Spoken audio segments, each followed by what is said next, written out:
Síntesis del Antiguo Testamento, clase 3, audio 3. Nos quedamos con el pueblo de Israel en Cades Barnea, como explicaba anteriormente. Esto es a orillas del río Jordán, no del lado del actual Israel, o el Israel que encontramos en la narrativa bíblica, sino del otro lado del río Jordán, donde actualmente se encuentra Jordania, al lado del Mar Muerto. Ahí lo puede ubicar usted. Ahora, Números narra esta historia de promesas e incredulidad, este peregrinaje por 38 años, donde el pueblo vaga por el desierto.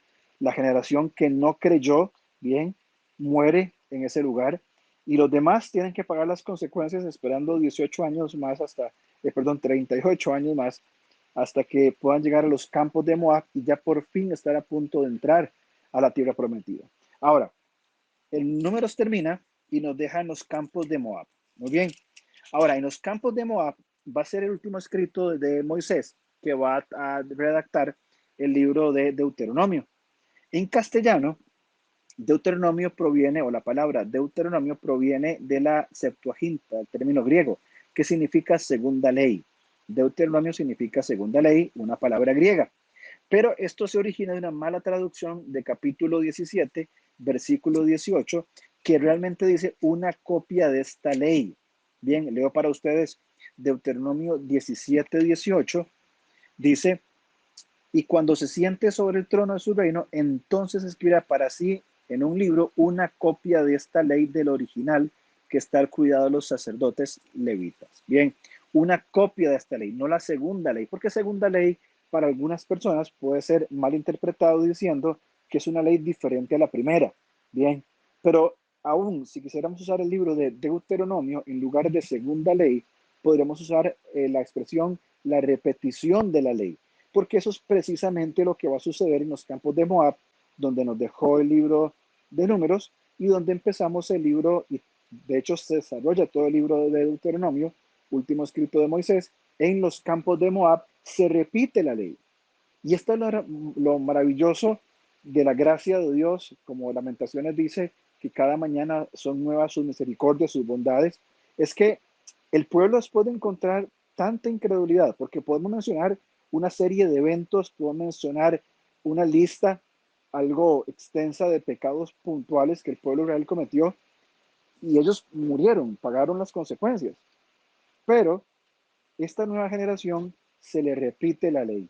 La gracia del Señor proveyendo otra vez, una vez más, la oportunidad para que la nación de Israel haga lo que es correcto y puedan ellos um, aprender, vivir y practicar las verdades de la ley. Bien, por eso se toma el tiempo en una explicación maravillosa, Moisés, para hablar en cuanto a cómo deben vivir ahora que son una nación, entendiendo que esta nación, y de acuerdo a la propuesta que leímos de Bill, de que hay una misión. Tanto en el Antiguo como el Nuevo Testamento encontramos una misión. Y quiero ser un poco quizá atrevido, y me disculpan si soy un tanto atrevido, pero me gusta entender eh, estos conceptos del propósito de Dios de Israel como un modelo de la gran comisión. En el Nuevo Testamento, Mateo capítulo 28, Jesucristo da el mandato a sus 12 discípulos y a nosotros hoy como iglesia para que vayamos y hagamos discípulos, discípulos a todas las naciones, bien, a todas las etnias, más bien o más precisamente dicho. Pero de acuerdo al Salmo 67 y al modelo de intención que Dios tenía con la nación de Israel, hay algunos rasgos, para hacer una expresión, de gran comisión, hay una intención, un propósito de vida que aún Pedro afirma de que somos llamados a anunciar las virtudes de aquel que nos llamó de las tinieblas a su luz admirable. Por tanto, es importantísimo de que vayamos viendo cómo el Señor va narrando la intención de su presencia con los hombres. De hecho, Dios viene a estar con los hombres, viene a estar con los hombres en el huerto del Edén, viene y camina con los hombres en el Pentateuco. Cuando se envía a hacer el tabernáculo, viene Dios a morar con los hombres. Bien, en el templo va a ser lo mismo, luego en los creyentes, Dios siempre morando con el hombre. Pero entonces en el libro de Deuteronomio encontramos esta, esta repetición de la ley. Muy bien, gran parte de este material sigue un patrón de un tratado, de los tratados feudales que encontramos en el Antiguo Testamento, y también detallando responsabilidades de cómo el pueblo del pacto debía vivir. Ahora, el libro, como tal, contiene los discursos que Moisés pronunció durante los últimos meses de su vida, cuando ya habían acampado, como decía anteriormente, en las planicies de Moab, en los campos de Moab, antes de entrar a la tierra prometida, que en nuestro interés de la narrativa es lo que va a suceder en el siguiente libro. Moisés muere, Dios levanta un líder como lo es Josué, y Josué va a introducir al pueblo a la tierra prometida, donde se van a estabilizar, se van a ubicar para vivir. Bien, el pueblo entonces encara la guerra, hay tentaciones, bien, y una forma de vida distinta a la que antes se habían vivido. Cuando entren a la tierra prometida, habrá guerras, habrá tentaciones, habrá patrones diferentes de vida, todo esto bajo un liderazgo un tanto inexperto como lo era el de Josué. Sin embargo, Josué fue capacitado por el Señor para hacerlo. La congregación a la que Moisés habló no había experimentado personalmente la liberación en el Mar Rojo, ni la entrega de la ley en el Sinaí. Necesitaba que se le recordara el poder y las leyes de Dios. Eso es muy importante. Dios no deja sin instrucción. Bien, esta nueva generación no vio la salida de Egipto, no vio el cruce del Mar Rojo, no estuvo presente en el Sinaí, sino que, o por lo menos la gran mayoría de ellos, sino que nacieron y desde que abrieron sus ojos y se recuerdan han visto desierto y más desierto. Y ahora llegan a campos fértiles, campos verdes, con la promesa de dejar de ser nómadas y ahora estabilizarse en una región. Por tanto, debían ellos, ahora con un nuevo liderazgo, debían ellos también ahora entender cómo vive la nación del pacto, cómo viven los hijos de Dios.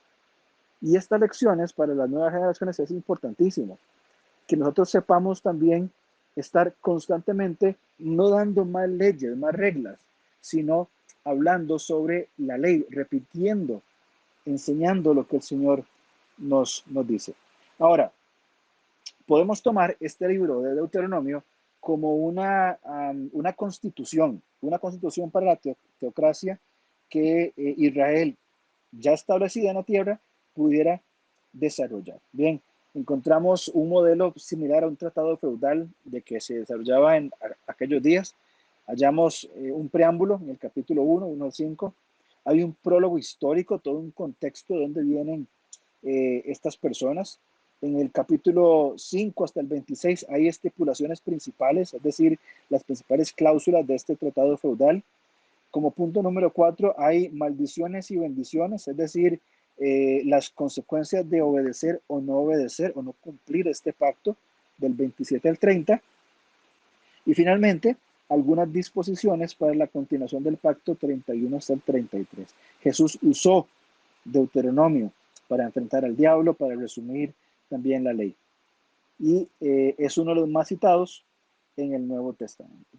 Entonces, Deuteronomio viene a ser un libro donde se le enseña la ley, se le repite la ley a una generación donde la gran mayoría no había visto las experiencias que tuvo el pueblo con Dios, sino que simplemente habían oído mencionar, habían preguntado um, por los monolitos, las estatuas, las piedras levantadas que Dios mandó a que se construyeran.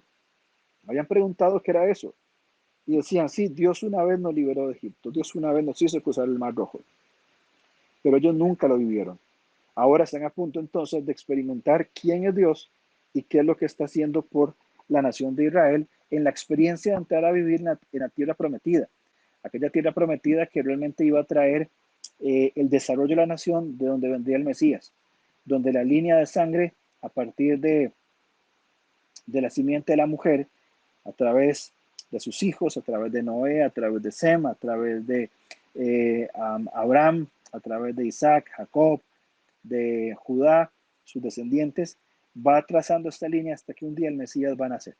Por tanto, es importante tomar este contexto histórico del Antiguo Testamento y comprender el Nuevo desde la visión que nos genera el Antiguo Testamento. Todo el Antiguo Testamento nos habla de quién es Dios. Por tanto, de quién es Jesús, perdón.